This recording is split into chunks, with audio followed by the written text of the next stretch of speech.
What's up, guys? The Outside Insider podcast, sort of a podcast, not really a podcast, more just an hour-long rant about all things Eagles, coming to you on what is a very varied Monday morning. What's up, Ron? What's up, Mark?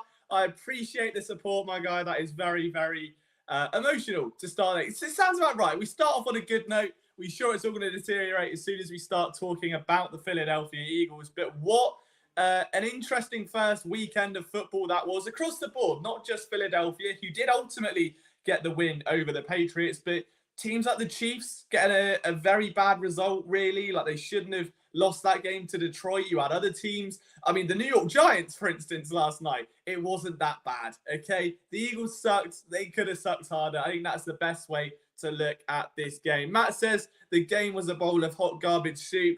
Yeah, there's a lot to dissect there. There really is. And we're going to get into it all in this show. So make sure you stick around. Leave a like. I forgot to add the tags to this video. I just realized that it's been a very busy day. So you've got to try and help me out. Howie Roadman might be my new favorite nickname. I will take that to the grave. Thank you very much, Jalen Hurts. I suppose the only place to start is like the overwhelming view of this game. Fans are coming out critiquing all sorts. We're seeing things like Brian Johnson was getting abuse on Twitter within about 6 minutes of the game. Some of it deserved, some of it very unso. You had Jalen Hurts getting a little bit nitpicky. Some people weren't exactly thrilled with what they saw. Again, understandable. Nick Sirianni, you've also then got a little bit of criticism for Sean Desai as well. That's all valid, okay? What I think we have to remember here are two things. Number one, there was no preseason for this team, really, when you think about it. It was all just seconds and third stringers.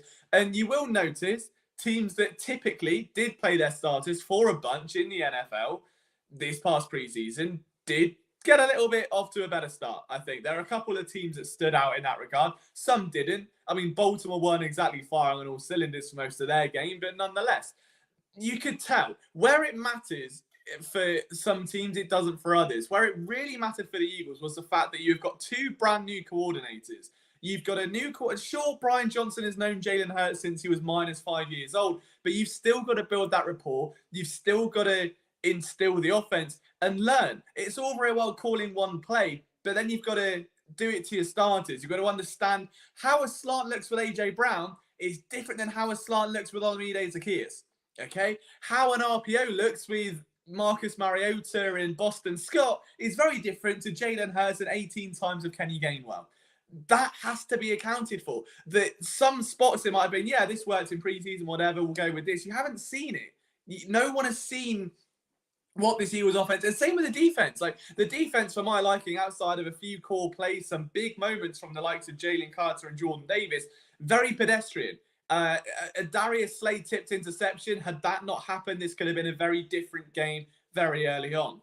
The Eagles didn't have enough time to gel, and it's their own fault. And look, I understand prioritizing player health over meaningful preseason snaps. I totally get it, okay?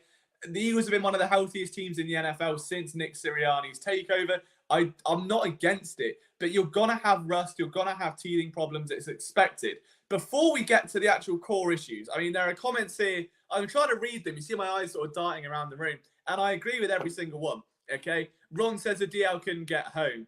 How about our man Aaron kicked the piss out of the ball, never doubted Legatron ever? We'll get to that. Aaron did surprise me. But that one there from Philly Irish Drew might be the main one, that Kenny Gainwell was on the field too much, and we'll get to those.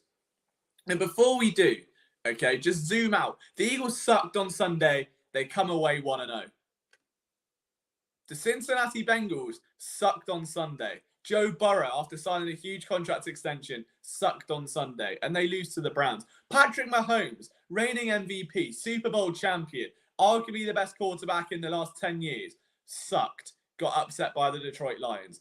The Eagles sucked. Jalen Hurts looked like he was 2021 Jalen Hurts. He was skittish.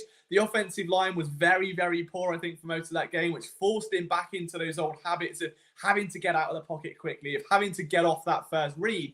And it happened, but the team won.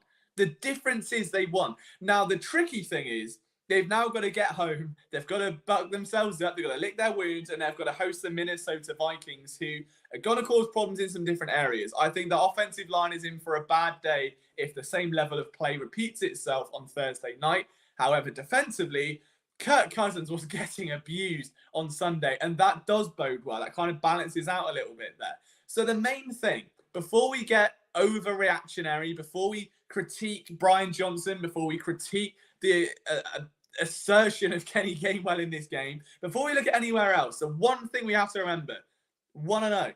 They won the game. The Bengals didn't, the Pats didn't. These are two marquee teams when it comes to this race for a Super Bowl. They didn't win. Patrick Mahomes did everything right. The team sucked. Joe Burrow was wobbly. He hadn't played meaningful snaps in a while. That hurt, arguably. The Eagles won. Is all that matters. Okay, that's all anyone should care about. If it sustains past week 2 and week 3, and we get a quarter of the way into a season, and there are still the same problems cropping up, absolutely let rip. But I think that the main thing we can kind of swipe our foreheads, you get away with your tail between your legs, you get a win. That's all that matters. But let's go through some of these, because you guys are absolutely bang on. There were things to nitpick, but I wanted to put my take out there on this game. Was that even when the Eagles were at the worst we've seen them, I would say, in over a year now, they pull out a win. The same could not be said for the Bengals. The same could not be said for the AFC champion Chiefs. That's a big deal. It is a very, very big deal. If you can win when you suck, you can win when you're good. All right, you raise the floor, not the ceiling. Everything's happy. So let's go over some of the main takeaways. I think the offense needs being spoke about for sure. Kenny Gainwell played well. He was all right. I don't think a lot of it was his fault, but he was just being abused. A lot of people were surprised that Rashad Penny was a healthy scratch early on. Then you see Kenny Gainwell, and you're like, oh, cool. That's all right. Well, DeAndre Swift's coming soon. DeAndre Swift's coming. He's, what's the time now? We're in the third quarter. Any chance of DeAndre? No? Okay, they left him at home. For some reason, he may as well have been a healthy scratch. I don't understand.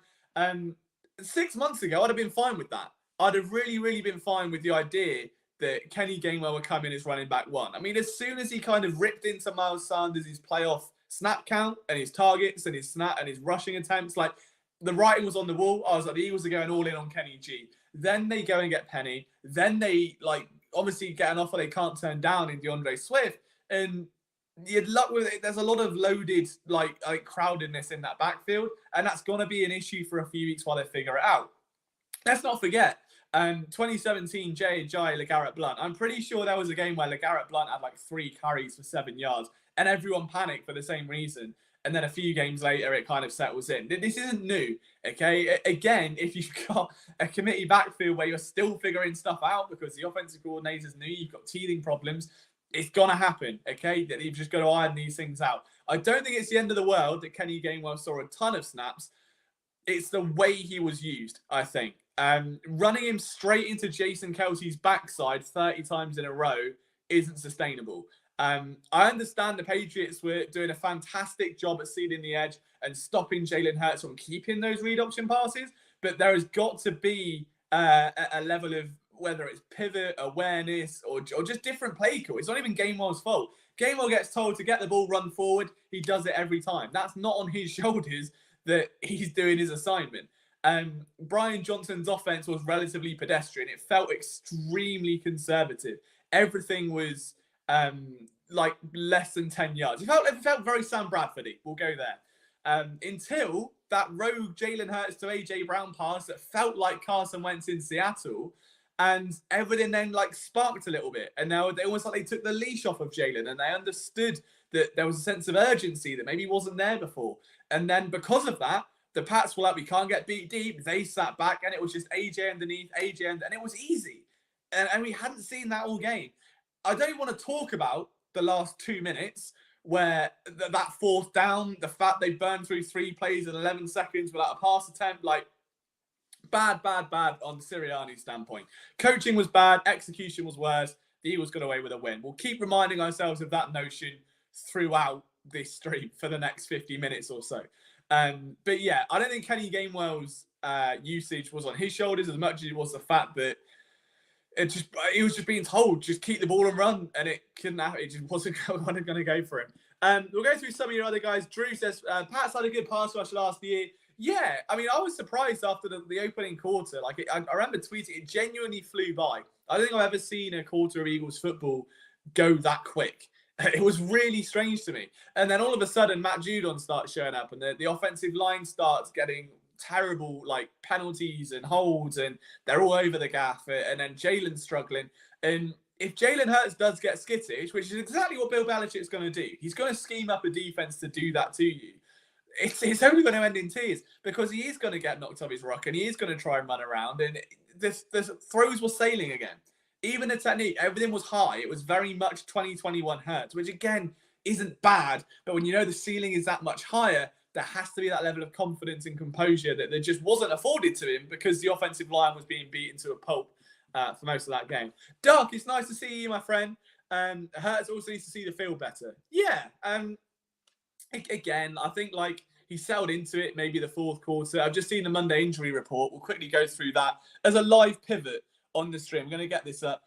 Reed Blankenship had a rib injury, which I'm guessing he sustained on that weird hit where the ref sort of almost took it, or the sideline judge almost took it and not. James Bradbury's concussed. Fletch has a rib injury. Nakobe Dean is obviously out for several weeks. He could be being placed on IR. We'll get to that a little bit later. And Kenny Gainwell has been injured, so maybe he will not get some. Three players have rib injuries. I don't know who's been punching the players in the stomach there, but okay, for whatever reason that is. There's your live injury update. We have just pivoted off that there. Reddit was held most of that game. Yeah, I mean, the Pats did a good job of neutralizing the X factors the Eagles had until the very end, where Jordan Davis makes a big play, AJ Brown starts balling out, Hurts starts getting a bit of confidence. And at that point, the Eagles still tried to throw it. That was more infuriating than anything else. The fact the Eagles still tried to throw that game away. Hurts was missing Goddard. Yeah, again, it wasn't Jalen's best game. What did he have? Like 170 passing yards or something like that. Like, it really wasn't pretty in the slightest. There's been a lot of criticism about Dallas Goddard. I don't think that's like super valid, but it also, again, wasn't his finest day at the office. Kyle, it was a 9 p.m. kickoff. I've got a 1 a.m. kickoff on Thursday, so I'm going to try and watch Monday Night Football tonight and just groom my body clock. We're trying to get ourselves, back in this motion. Phil says, Core 12 better be repping good in here. We've got a lot of them on the bingo card. We have got a lot of them. Marshall Lynch, I know, is one of them. Decides defense doesn't cover middle of the field and tight ends. Yeah, I mean, it doesn't help. A lot of it, again, I think pressure was being put on Nakobe Dean's shoulders. I really think there was a lot of pressure on that young man's shoulders. He did well defending the run. Coverage still lacked. I think he really struggled against the pass, and obviously getting an injury. Look, if there was ever a criticism to make, I think, with this team, it's you had a very big injury scare in training camp in the fact that Nakobe Dean went down and how he went, bollocks, we've got no linebackers. He immediately brought in Miles Jack, who retired, and Zach Cunningham. You now lose him again, and there are still no linebackers. It's too little too late. It doesn't matter at this point. I understand Harry Roseman doesn't like paying linebackers. It's like, if it's like when you're a kid and you get told you have to eat your vegetables because they're good for you, but you just want to eat pizza and chocolate. Like, you have to. If you then get diabetes 10 years down the line, you know why, and it's too little too late then. Okay, the damage is done. The damage is done. And that's where we're at with the linebacker. There isn't an insurance policy there behind Nakobe Dean. Christian Ellis, I'm high on him. If Nakobe Dean's struggling in pass coverage, I'm not holding out grand expectations for Christian Ellis, put it that way. I know they recently traded for the former Seahawks first rounder, Rashad, forget his surname. I'm just thinking of Penny, and it's not Penny. That will come to me, or one of you guys will let me know. I'll try and watch some tape on him in time for Wednesday's show. Maybe get a little special feature we can stream or something. But yeah, see, the only thing I think with this team is that the neglect of linebacker really started to come back and haunt them a little bit there. I also see you're using a photo from the Flyers Eurotrip presser. Yes, I know. It's the only one I've got, right? I don't look like a little emo kid. I'm dressed up wearing a suit. I'm at a Flyers game. That's all I've got. It's like 4 years old now. I still look exactly the same, though. So there is that. Bradbury out was scary, says Ron. Joby for outside corner. Yeah, I'd agree with that. The backup for... if it was me, I'd put Ringo outside and probably Joby in the middle, just because I feel like there's a little bit more protection, and I'd like to get Ringo those snaps early on, given the fact you've drafted him much higher. There's a bit of sweat equity in that pick. In terms of who earns it, it probably is going to be Joby that gets the reps to begin with. If Bradbury's, it depends, because realistically you're going to have Slay on, Justin Jefferson. Then the second guy who's going to be Jordan Addison, I'm assuming is going to be then Joby or whoever, and that's not the worst matchup in the world, I don't think. Like, it's not. I know Addison balled out on Sunday. He's not a reliable threat to do so. It's one of those things where cornerback, I think, kind of gets shielded a lot by the safeties. Having said that, Jesus Christ, we need a discussion there, don't we? Justin Evans was not good at all.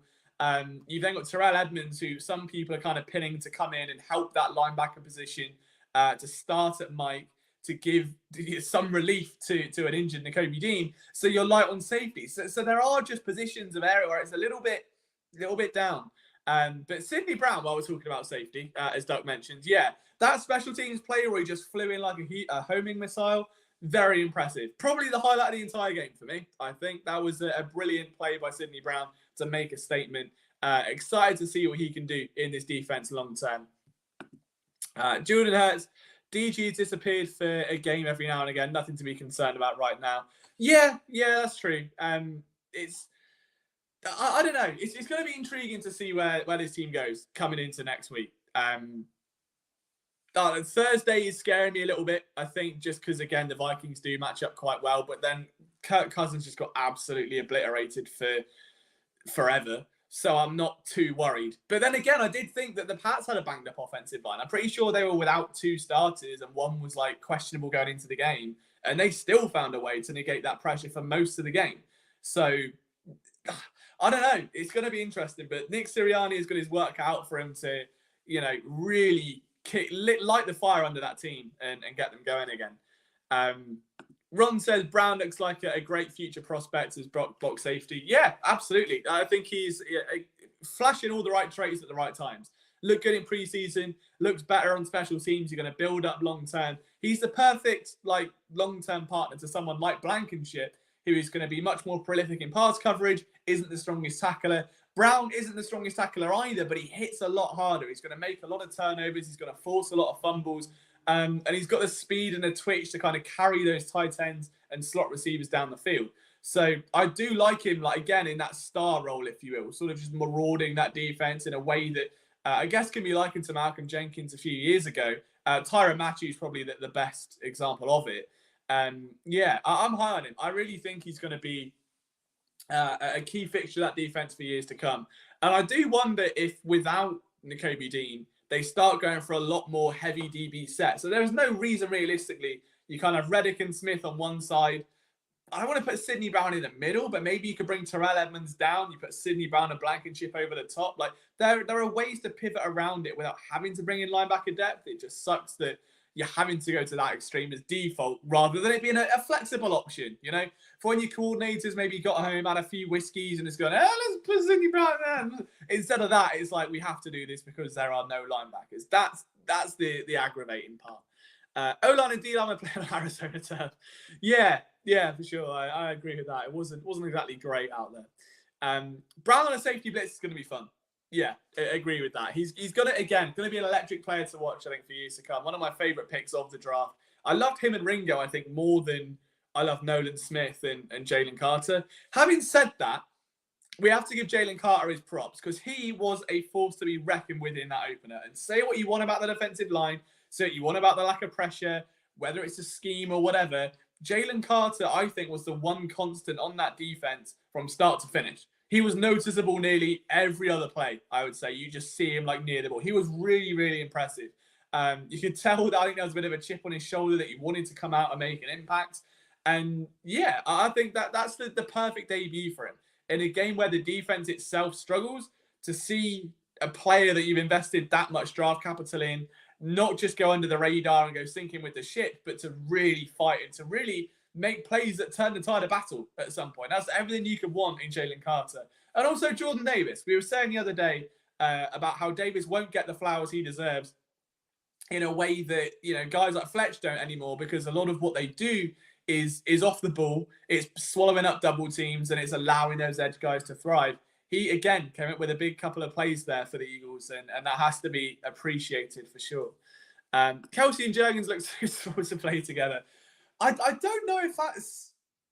I see what you're saying. I do see it, especially if you do start lining up like big like defensive tackles. Like you get the wrecking balls in that don't have any athletic power, but are just like 350-pound, like the maulers of the world.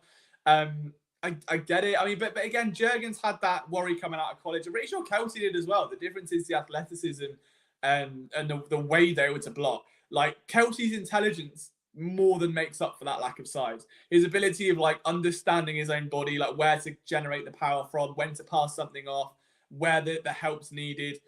There's just a lot that goes into Jason Kelsey's game, I think, that makes up for that. We haven't seen that with Cam yet because obviously he hasn't really had the opportunity to flaunt that. So maybe all in good time. Maybe all in good time. Oh, wow. It was a 5 in the top 8. I mean, well, that's good, right? That's always a good sign. I mean, PFF's always a tricky one, I mean, if it is PFF anyway. But top get-off times, yeah, they're clearly doing the right thing in terms of getting forward. They're making the right moves. It's just getting home. It's a cherry on the cake. It's the old Vinny Curry adage that we used to say that you can bake the cake, you can put it in the oven, but you just need to put that cherry on the top. And Bill Belichick did such a good job, as he always does, of just taking away your primary strength. Although I don't think he did in Super Bowl 52. I don't know what he did in Super Bowl 52. That was just an absolute mess.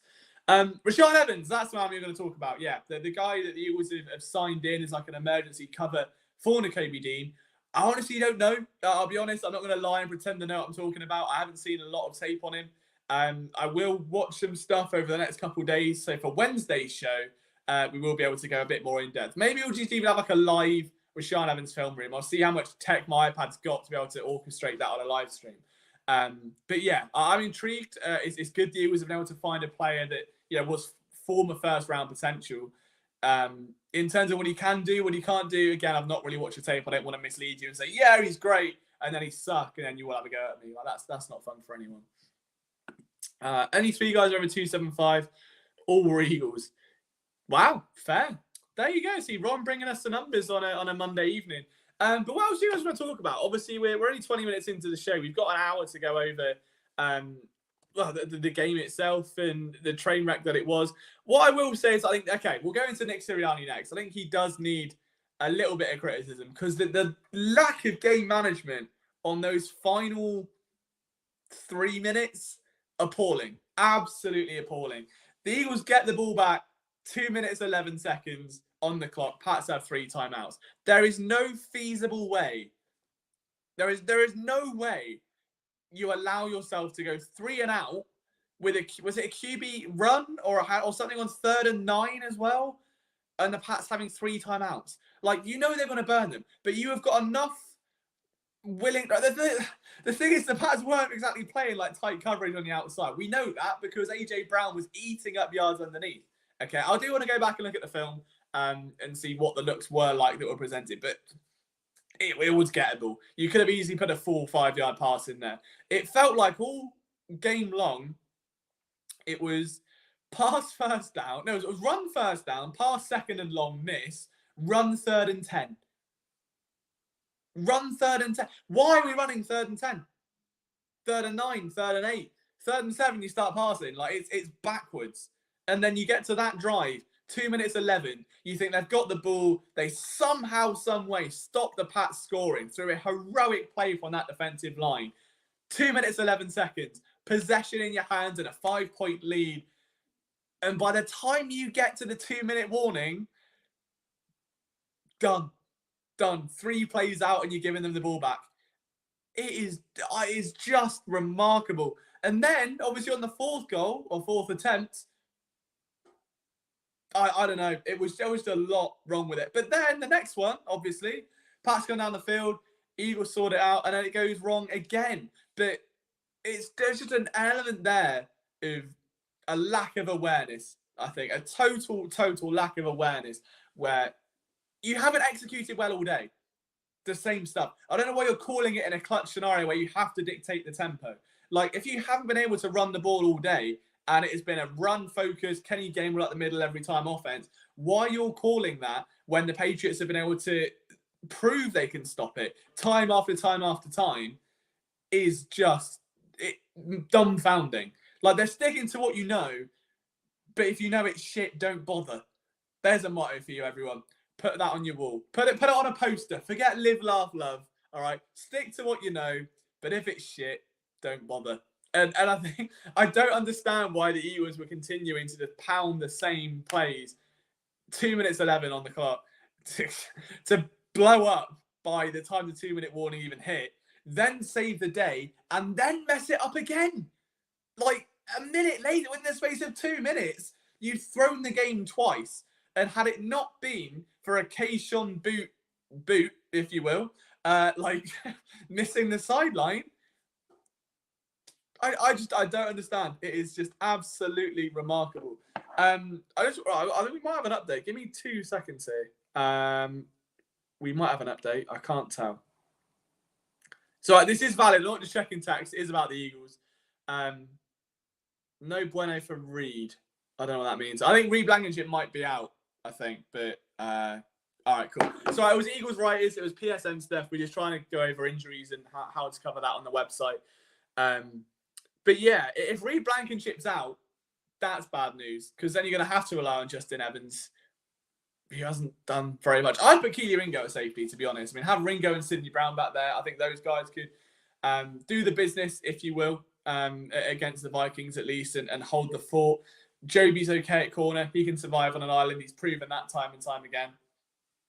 But yeah, it was just a very un-Eagles-like performance across the board. Apart from Aaron Sipos, who must have been reading my tweets. He must have been reading everyone's tweets, because he decided to go on Google and search how to punt for dummies, read the first article, and he did all right. He punted very, very well. He punted like his life depended on it. If he'd done that the past, 2 years of his career, the Eagles might have 2 Super Bowl rings, but that's neither here nor there. The main thing is he tried, he got better, and who are we to ever doubt the legend of Aaron Sipos? I'll be getting an Aaron Sipos Kelly Green jersey by this time next week, I have a feeling, and I'm not looking forward to it. Can Rick Six play safety? I don't know. I'm not sure if he's had experience at Bama or not. I don't recall him ever having experience at Bama. But yeah, I'd rather put Ringo there. I mean, Ringo isn't as fluid an athlete, I don't think, as Eli Ricks, but he's got the length there where if you're going to go up against, like, in the red zone, a 6'3" wide receiver or a tight end that's going to be running it, you want someone that's got that kind of natural physique to go up and challenge the ball. And that's where I think that Ringo might just have the edge. Way worse. Your play calls are just horrible. They better fix it now or be in big trouble. Yeah, completely agree. And again, I think a lot of it is just teething problems where you've got 2 brand new coordinators. You haven't really had a lot of time to instill stuff. But it goes back to that old thing of, like, players say that, game reps are so valuable. It's the most important thing ever. But then coaches are like, yeah, but the joint practices are better. You get a lot more benefit from joint practices. If the joint practices are that important, do them 1 a week, every training camp. Have a new team every week. Get rid of the preseason. It doesn't matter. No one cares anyway. Just have joint practices. Have 1 team each week. Rotate. Have like a preseason tour, if you will, in the same way some Premier League teams go on tour. Have Philadelphia go to New York because they're close. Maybe to Washington. Like, do the Jets, the Commanders, can't be asked with the Giants, and then send them up to Carolina or somewhere. And just have, like, 3 practices a week, maybe 1 at home, 1 on the road, whatever, with the other teams. And get rid of the preseason, because then, and just have game scenarios. Run through, like, 6-minute half games. That's so much more beneficial than just trotting out 5th stringers for no reason when your coordinator needs time to build cohesion with the players. Like, your players need time to gel with the coordinator and their teammates. So now you're going to have, realistically, especially on defense, it's not so bad offense. There's a lot less excuse on offense.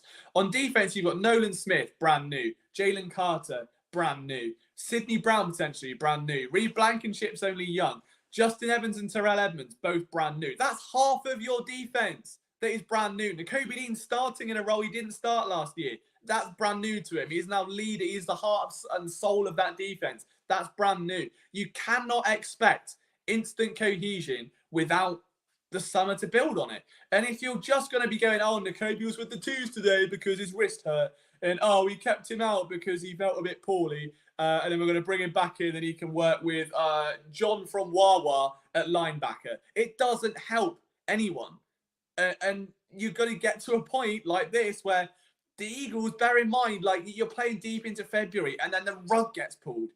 No one accounts for that, I don't think. Like, that's why, in my opinion, Super Bowl hangovers are there. You have the week of Super Bowl build after a month of grueling, energy-filled, like, highlight reel playoff games that live in memory forever for a lot of people. Like, I'm sure if I name you any playoff game from the past 5 years, you could give me one memory from it, okay? You go through that. You go Super Bowl media week. You go the conference calls, the presses, the stupid commercials, the autograph signings, the whatevers, okay? Then you play the Super Bowl, the biggest game you will ever play in your life. And then bang, nothing. 6 months. You come back to OTAs. Feels a bit weird. You come back to training camp. The veterans get held out because they're old and they don't need the practice because they've been around for so long. I think they do. I think we just all learn they do.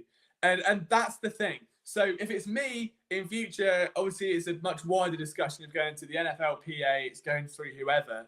But get rid of the preseason and just have a week of joint practices every week of training camp. Have 3 joint practices, 2 individual practices, and then change teams and just rotate around the league and do that. It'll be much more beneficial to literally everyone involved. I can guarantee you that. But yeah, that's a debate for another day. I'm going to quickly pause the stream. We're halfway through. I need a drink. I'm still battling the remnants of COVID. So I'm trying not to cough. You may have picked up on it a couple of times where I'm going like through the stream. But yeah, I'm going to play the little intro video. I don't have any adverts to roll, unfortunately. But if you do bet and you want to bet on tonight's game, you can go to phillysportsnetwork.com. There's a tab called Sports Betting. And we have like a ton of promotional codes where you can get like free money to bet with. So as long as you're over the age of 21, I think it is over there, sign up, get yourself some free money. It helps us out, obviously helps you out as well. That's the only adverts we're going to promote, really. But yeah, be right back. I need to down a bottle of water, a water bottle, if you will. We're back to talk Eagles in about 30 seconds.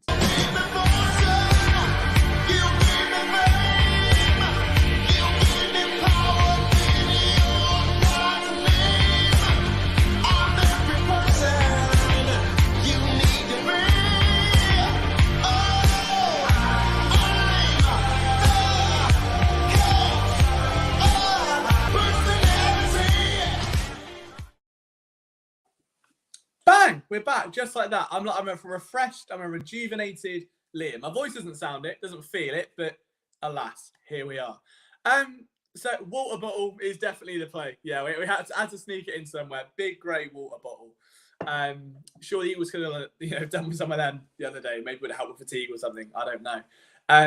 But yeah, I think now the important thing is how we build on moving forward. There's going to be an element of stress, I think. Yeah, the issue the Eagles have is they got so good so quick that there's no medium, I don't think, if that makes sense. Like 2021, there were flashes of potential.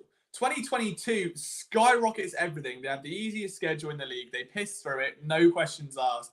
And they did play up to teams that were decent. Like, again, Chiefs in the Super Bowl, perfect example. You've now got a scenario where the schedule's tougher, but the weight of expectation, I think, is even more so because this team's just come off a Super Bowl run. The roster has gotten better. All of the core pieces are back. Every single core piece is back. Every offensive lineman is back. The running backs are stronger than ever. Every wide receiver, every tight end is back. Defense even better. And there is a level of, well, they played that good last year. They have to play that good this year. So you mix this added level of expectation in with the fact that they're fatigued off the Super Bowl loss, let's say, that the rug gets pulled, they're deflated, it's like a weird void. Then they go out to training camp, blah, but we just had that debate. You put it all together, and it's just underwhelming. I think the difference is now, if they cannot play up to the Vikings. I think the Vikings are worse to watch than the Eagles in week 1. Really, really bad. Like, the offensive line is going to get, like, destroyed by this Philadelphia Eagles defensive line if they play anywhere near the level they played on Sunday. That's good news. But the Eagles have to button up because, as Duck says, the execution was worse. it's 6 of one, half dozen of the other. I think if you're going to call the same plays for Kenny Gainwell, he's going to do the same thing. If you don't learn from that and try and change something, you've only got yourself to blame. Like, Jalen Hurts got it together when it mattered, but then the play calling and decisions like let him down towards the end, I would say. Like, he did figure it out. He did start getting better. But by that point, it was, too little too late, as we've already established. But the defense went through a period where they allowed 2 touchdowns in 2 minutes, was it? Or was it 2 in 4? I want to say it was 2 in 2 in the second quarter. And out of nowhere, like, it was just waltzing down the field for Mac Jones and company. And it was easy. It was effortless. And again, there was no teeth. There was no viciousness there, apart from Jalen Carter. Just because I don't want to be mean to him, he might beat me up. That's the only reason why I'm scared of him. But no, genuinely, like, it was a very, very weird thing to watch. Out of nowhere, like, the Patriots just sort of turned on and heated up. The Eagles magically just sort of stayed the same. And what we saw was a result of that. They have to start against Minnesota hot. Remember the days of the Doug Peterson era where the Eagles continue to start cold. Like, they really struggled. They couldn't score, like, first quarter points. They couldn't get a touchdown on the opening couple of drives, and it would sting them. You don't want to be in a scenario where the offense is having to throw from behind, especially if Brian Johnson is still feeling things out and the offense is relatively pedestrian and they aren't going to call a lot of deep shots or whatever. Like, some of the plays that were being called around the NFL on Sunday were really impressive. Watching the Eagles, I think I saw more creative play calling in the preseason. And I'm not exaggerating with that. Like, there were some really nice looks being designed. The only one that genuinely stands out was the A.J. Brown catch that was then ruled out. And even then, he had a man underneath. It might have been Dallas Goedert, but he had a man on an out route underneath, and he went for the deep shot. Obviously didn't pay out. I don't blame him for taking the risk, and he obviously hit the ball on the money. But it just, so much of it was just undisciplined, uncoordinated. There was a rogue snap early on. There was all sorts of just shenanigans, shall we say, by this Philadelphia team. And they've got to get a grip, basically. They have to get a grip. It wasn't good enough for their standards. Again, I think the only other worry I've got with this team is we haven't really seen them make real adversity yet. Like, we saw it with Doug Peterson's Eagles. It's great. The hungry dogs run faster. That was brilliant. Like, that 2017 season, there'd never been a more resilient team. All we saw in 2022 was the Eagles exceed everyone's wildest expectation. Like, not many people would have predicted Jalen Hurts was going to win MVP. And if they did, it was just like a blind, like, I'm so in love with my wife. I love my wife. It was that level of, like, knowing he's going to do well rather than I can see reasons why he's going to take that growth. I hoped he'd take the leap. I didn't think it'd be in 1 year. I was expecting 2, 3, maybe the end of his rookie deal. He starts getting good. My word, were we all proven wrong by Jalen Hurts last year. And again, you're now getting to a point where now you hit a wall and you still find a way to win. Fantastic. But what if you hit a wall against Minnesota and the wall pushes back? What if that wall involves injuries? What if Nakobe Dean's out for longer than a month? What if Reed Blankenship's down? What if Bradbury misses a few weeks? And these early games in this schedule, where it's supposed to be very winnable, it's supposed to be the best chance this team has at making a deep playoff run, evaporates. And then you get all your players healthy for a week 11 clash where you've got, I think it's the Chiefs, or week 12 with the Bills. You've got the Jets coming up. You've got the Cowboys in Jerry World down the line. You've just put a 40 burger on the Giants. Like, the end of that schedule, very, very tough. If they cannot figure it out early and they cannot find ways to make the most of their easier opponents. Again, Minnesota, very, very beatable next week. Oh, this week, 3 days. No time for turnaround, is it? It's literally 3 days away. If they can't find a way there, things aren't exactly going to get... The Washington Commanders even look dangerous. Sam Howell looks fun. Like, if you watched Washington yesterday, the offense was moving pretty nicely. They looked good. There was comfort there. The defense, they have got some dogs on that defense now. I can't remember the rookie's name. There was a rookie defensive back that looked really, really good. The name's escaping me. Again, it is midnight here. You've got to remember, if you're tuning into these shows, you know, I'm afraid I can't pre-record the video at 7 p.m. when I look all pretty with, you know, a green screen and edit all the bad bits out. So it is what you get. There was a DB in Washington. Rookie looked really, really good. Washington looked fun is the overall point. the Eagles have to start taking advantage of what they've got in front of them. If they don't get past the Vikings, things will start to wobble, and that weight of expectation is so high that the element of disappointment becomes much, much firmer.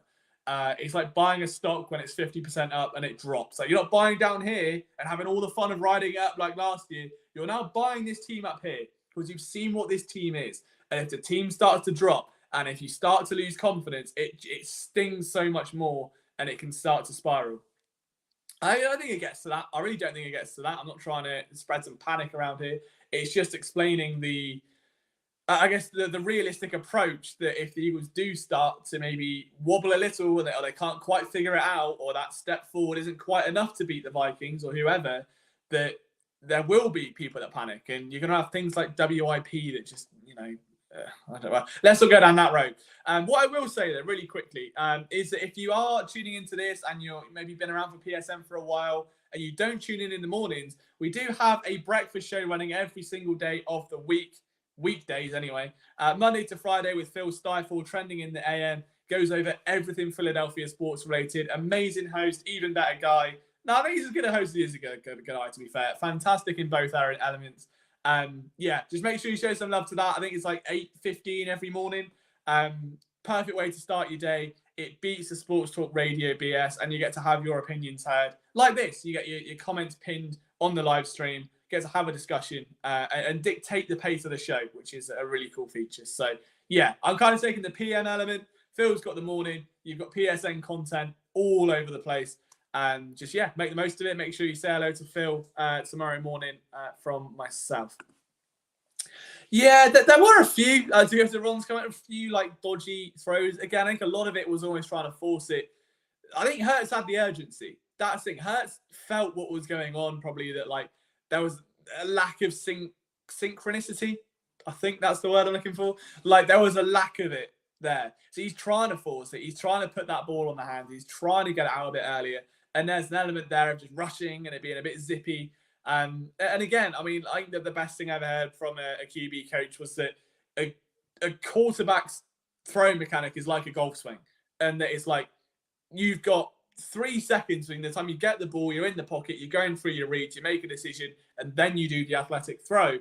That if you're even a fraction off, your decision's a bit too early, or your mechanics off, or your fingers on the ball a bit too long, it can kill you. You've got to be perfect or near perfect. And hers wasn't. And that's okay. Again, we know how high the ceiling is.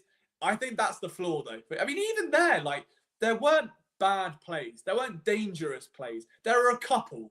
But they weren't, like, consistent to a point you're like, what am I watching with Jalen Hurts? It felt like Jalen Hurts was just on a leash or trying to, like, fight out of a car window underwater. Like, he's battering, he's trying as hard as he can, but nothing around him is helping.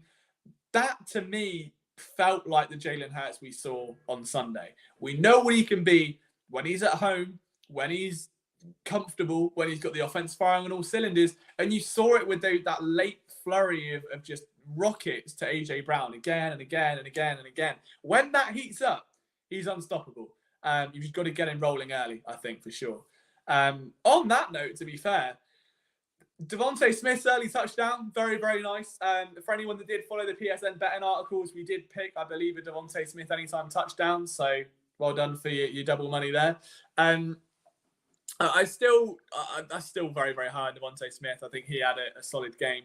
But yeah, there were some concerns over Dallas Goedert. I'd like to see how they're broached now going into this week against a Minnesota defense that is probably going to give you far more confusion than New England's will. Like, it fair enough to the Patriots for generating the pressure they did, for confusing the ways they did. There are a few twists and stunts there, but I don't think it's going to touch what Minnesota can do. Whether they will replicate it is anyone's guess. But with that said, only time will tell. The good news is we haven't got to wait long. Again, we're only 3 days away before we're back in this. So hopefully all goes well. The Eagles come out into a roaring Lincoln Financial Field, put on a show, silence all the critics, put up like 38 points and shut out the Vikings or something stupid. And it's all good vibes, all's forgotten, and we move on to week 3. Fun fact though, Jalen Hurts has won his last 9 consecutive road games outside of the regular season, which is kind of mad when you think about it. I think he won every single game last year, and then the last, I want to say week 16, 2021. But he's won the last 9, which is, when you think about it, that is like a scary, scary thing to keep an eye on. Ron K. I feel like this year should be less Hurts running over defenders. If he runs, he needs to run out of bounds against the sideline. Yeah, I mean, there's an element of protecting yourself, I think, for sure. And I think that there should be now naturally on his own onus that he's got the money that he has. Like, he wants to make sure he's healthy enough to pick up all of those dollars that aren't guaranteed. We know how he's like. I'm sure that's going to get manipulated at some point. At the same time, defenses are going to account for it. Like, you've got to take what's there. He's not Carson Wentz and going to put himself intentionally in trouble. He's not Josh Allen and going to put himself intentionally in trouble. But there has to be, a balance, I think. And that's always been there. I don't think...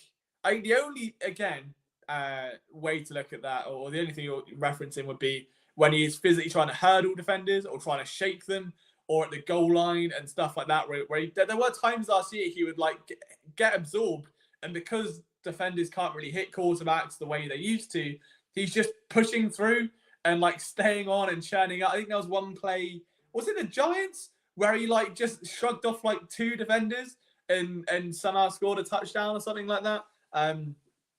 Yeah, he might have to leave that at home. Might have to leave that.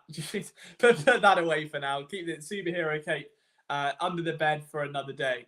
Sirianni also won 1 week. Did he? Wow. Again, the more you know. The Eagles are, even when they're bad, the Eagles are good. And I still think that is the resounding takeaway from this game. Let's turn our attention to this game then coming up on Thursday. We'll obviously talk about it in much more depth on Wednesday night, because that's when we'll have our game. It is our game preview show now. Again, Outside Insider, Monday, Wednesday, Friday. You'll have me for an hour. Spam me your questions, comments, whatever it is you would like to tell me. I did think Ron there just said nice steak. To my disappointment, he said nice streak. I'd much rather a nice steak. Although nice streaking can be fun, but that is another debate for another day. We'll talk about the upcoming game against the Minnesota Vikings. If you haven't liked this video already, make sure you do. Pump those numbers up, guys. Let's see if we can get more likes than the Eagles had points in week 1. That'll be the game we play every time we have a stream. Can we get more likes than the Eagles had points in the week before? If we do, maybe we'll start doing giveaways. I don't even know how many likes we're on, and I don't want to break my studio. I'm going to try and look. Give me 2 seconds. Where are we at? I'm going to guess 7. 17! Wow, okay. We almost have actually beaten the Eagles points total. All right. So we need 25. That's 8 likes in the next 12 minutes. That's less than a like a minute. You guys have that in the bag. That is all you on YouTube. Let's pump that up. See if we can get to 25 overall. If not, we've got stuff to do on Wednesday night. But that's a fun game. We're up to 18. Love it. That's one. That's an extra point kicked through. Jake Elliott is buzzing with that.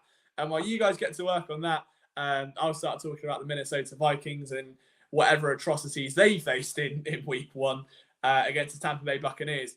Absolute carnage. I did not think I would see Baker Mayfield carving up defenses in Tampa Bay this year. I didn't think I'd see it in a million years. The Vikings look like a shell of their former selves. Kirk Cousins was off outside of the typical YOLO deep balls that he somehow is only able to pull off while no one else can. Justin Jefferson made a statement early on. I think he had over 100 yards in the first half and a touchdown, despite obviously not signing the big contract. And then Jordan Addison added to that damage as well. Wasn't enough. The Vikings looked terrible outside of a few big plays.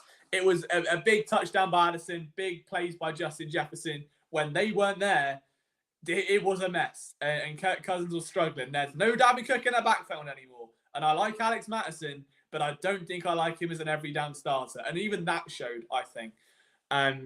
Automatic Elliott had 2 50-yard field goals. He did. I mean, yeah, pace of 34 this year. I mean, okay, we'll quickly segue before coming back to Minnesota, because we have still 10 minutes, and I don't want to spend Wednesday's show repeating the last 10 minutes of this one. But Jake Elliott, is he one of the best kickers in the NFL? Has he got to that point? Because I think he might well have.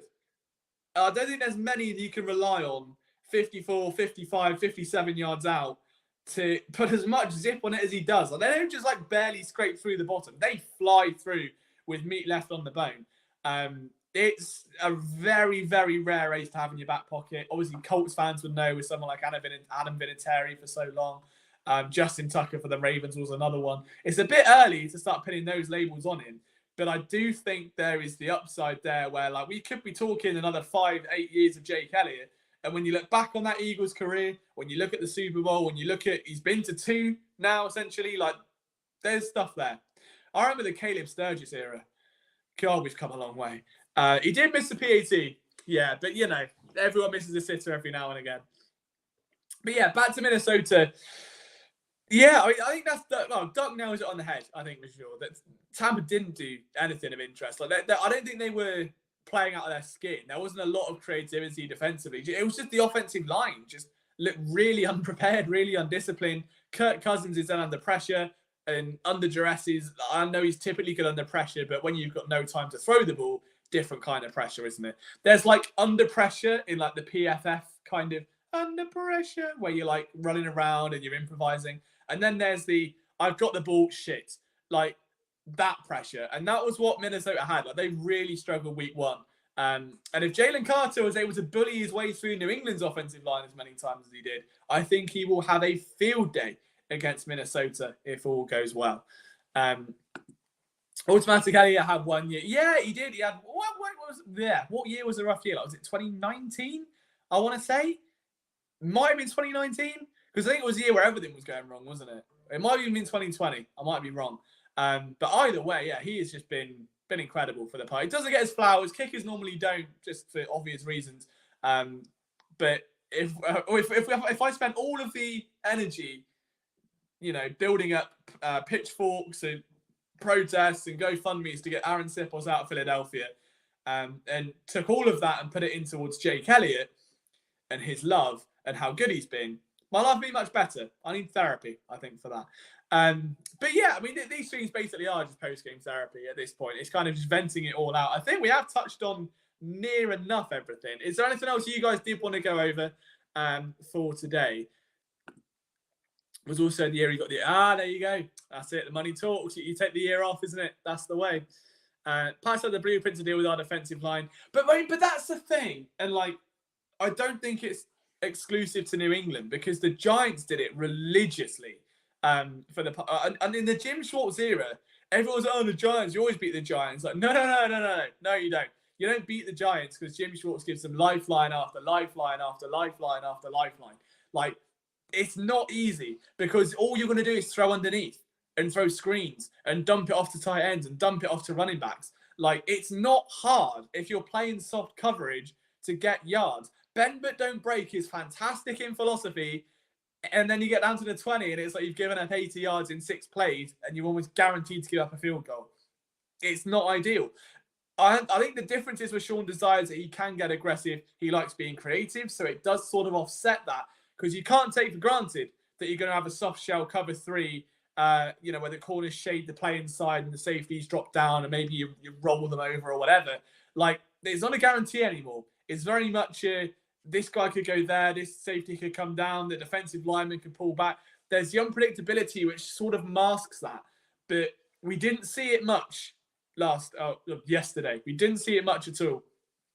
And I think that if teams do come to Philadelphia and they want to beat them and they start throwing passes underneath and there's no adjustment, that's the key. Like, Jonathan Gannon would get beaten up black and blue and he wouldn't adjust. If Sean Desai can get punished and get beaten and then still find a way to tweak something, maybe it's you put Carter on the outside for a play, maybe you drop Nolan Smith into coverage, maybe you bring a defender down on a safety blitz, whatever it is you do, just keep them on their toes. And if you can do that, he'll have a much more successful career. I ranted about Jonathan Gannon last week. I had no more greater pride in this world than watching Jonathan Gannon get beaten up by Sam Howell. It was absolutely fantastic. Loved it. Doug says, I find it funny. Everyone was complaining that Gannon was not aggressive enough. And yesterday we were aggressive. Oh, people are always going to complain, no matter what. Like, that unfortunately is just, the way of life. However, what I will say is that I would rather lose and look like you're trying to win rather than just lose and just stay to your same game plan and get beat and no adaptation, no change. While the other team starts chomping at the bit and tries to wear you down, there's nothing. That's where I kind of draw the line. I don't mind losing. I wouldn't mind a defense losing if they throw 7 players forward and they almost get the sack and they get beaten for a deep touchdown. It's like, yeah, you give up a deep touchdown, but you called the blitz. You called the right idea. You got everyone in the quarterback's face. You got him off his spot. He was rolling outside. Everything worked. You were just maybe an inch short, a day late, a buck short. You know, that's okay. I can live with it. But yeah, I think Sean Desai's defense sort of settled in eventually. I think in the second half, the defense was better than the offense, despite the fact Darius Slay's pick was in the first half. I do think that realistically, had Slay's interception not happened, it would have been a very different game. But it is what it is. I think that the defense tuned up a bit in the second half. The offense certainly didn't until like the final 5 minutes or so. But as Ron says, they were pretty good at sniffing out screens. It was good. It's annoying. It's good. It was bad, but it was good. Do you know what I mean? It was a good bad to have. Like, they won. Mac Jones looked solid as well. Let's not take anything away from that. Like I said this the other day.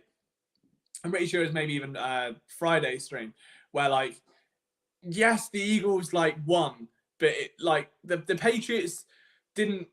Oh, I'm messing my words up. I can see it's getting late. But yeah, I was saying Monday that basically, like, if a bad team upsets a good team, it's the good team lost, and there's no credit on the bad team that won. The Patriots really should have won. Like, the Eagles were trying to throw that away. And Mac Jones had a very, very good game, I think. Like, Kendrick Bourne had a very, very good game. It wasn't all on the Eagles sucked. Like, Bill Belichick put out a strong game plan. Mac Jones executed well. The only disappointment I thought from the Patriots-wise was Ramondre Stevenson, who didn't do much of anything. Credit the Eagles' defensive line there for the majority of the time containing the run. There were no explosive plays, at least I can remember. The defense was much better, and Mac Jones still found a way to carve it up and make Kendrick Bourne look like prime Megatron. So there's only so much you can do in that scenario anyway. Like, if Kirk Cousins struggles and the offensive line struggles, I think this Eagles defense is going to look much, much better. Any last minute questions, guys? We've got a couple of minutes left before I will love you and leave you until Wednesday. You get a day on, a day off, always on your toes. And again, I'll try and watch some Rashad tape over the next couple of days. We'll try and get some film analysis. They have stopped NFL Game Pass in England now, so I don't have the film access anymore, which is the only reason I bought the thing for like £150. If anyone has NFL Game Pass, by the way, don't. It's useless. There you go. That's about the as far as I can go. I we've got two on. No, I wasn't ignoring you. Hurts looks too lackadaisical with the lead. It's an ongoing issue. I don't know if lackadaisical is the word.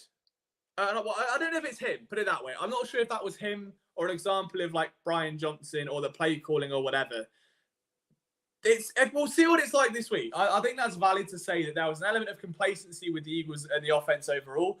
I don't think it was Jalen specifically as much as it was the play. Because really, the thing with quarterback play that a lot of people forget is you've got to go through reads, okay? And if you've got a read where your vertical route, your vertical route might be wide open, but if he's not in your progression and he's only there to draw a safety away to open up a route underneath on the left-hand side, and you miss that throw, that's fine. But there's stuff like that, I think, where people overlook, and it's easy to sit on a Sunday and criticize, and then you watch the plays back maybe a day or 2 days later, and you're like, okay, maybe it wasn't as bad, and yeah, this guy was open, but the read was over on the left on a dig and a curl or whatever.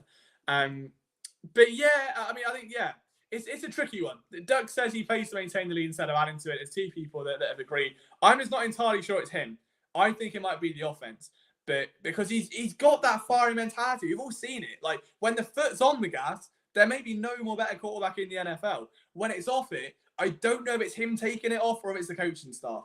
And that's where maybe some film. This is where I would like some film. If anyone knows how to get access to NFL film, let me know, and I will check it out. And that's not trying to discredit your opinion at all there, Teron. I think there's definitely validity to it. I'm just not sure if it's Jalen. Maybe it's a little bit of column A and a little bit of column B, and just together it's all just one big mush of they've got to be more aggressive and stay assertive. Like, if they keep taking the feet off, we saw it before. We saw it in the Doug Peterson era, didn't we? God, how many games? The one against the Lions, I think, stands out where they almost blew that. Or was it the Panthers? Probably the Panthers Thursday Night Football. That one stands out. Jeez, it's going to be... Look, they're not that team. I'm not going to get worked up about something that happened 4 years ago. I'm going to focus on right now. The Eagles sucked. They're 1-0. They play again Thursday. And that is all that matters. E-Money Bentley says, go Birds. Go Birds, E-Money, and go Birds, everyone that is in the stream. Thank you so much for tuning in tonight. Did we break more likes than the Eagles recorded points? Let's find out. I'm going to guess no, but let's have a look. I've set the target too late. I should have done it earlier is what I should have done there. We got 18. We got less than the Patriots points. Disappointing. I'm fuming. I'm not angry. I'm disappointed. 19. All right, we'll get to 20 and then we'll call it now. But now, seriously, we'll start that goal from Wednesday. It's a fun little game to play. Guys, thank you so much for tuning in today. Great having you on the stream as always. We're back on Wednesday evening, same time, 6 p.m. till 7 to preview the game against the Minnesota Vikings, to talk about all the latest developments in Philadelphia. And if you want your fix of daily Philly sports in the meantime, phillysportsnetwork.com is where you can read all of my work, all of our writers' work every single day. That's where I spend 90% of my time. And obviously tomorrow morning, 8:15 a.m., you will be greeted by Phil Stifle, Trending in the AM, the Philadelphia Sports Breakfast Show, the only one that's live on YouTube, the best one, the original, the OG. So if you haven't watched it yet, Trending in the AM, go support Phil. I'll see you all on Wednesday. Duck, it's nice to be back. Benza, I'm sure I'll be there. And we have officially got as many likes as the Patriots score points on Sunday. And I can hang my hat high. I can go and have a nice cold beer and pass out promptly as I prepare to have my body clock derailed over the next 6 months. Guys, thank you for everything. Enjoy your evening. I'll see you on Wednesday evening where we'll talk Birds once again. Hang on, what do you mean it's done? Do you mean we've done like 25? I'm not having that. Did we make 25 at the end? I don't know. Either way, 21. We beat the Patriots. In both ways, I beat the Patriots. You beat the Patriots. We as a community just scored more points than the Patriots. Well done, guys. Well done. I'll see you on Thursday. Cheerio, Eric. I'll take my bottle of water, have some fish and chips, and I will see you on Thursday. Wednesday. Bollocks. See you Wednesday.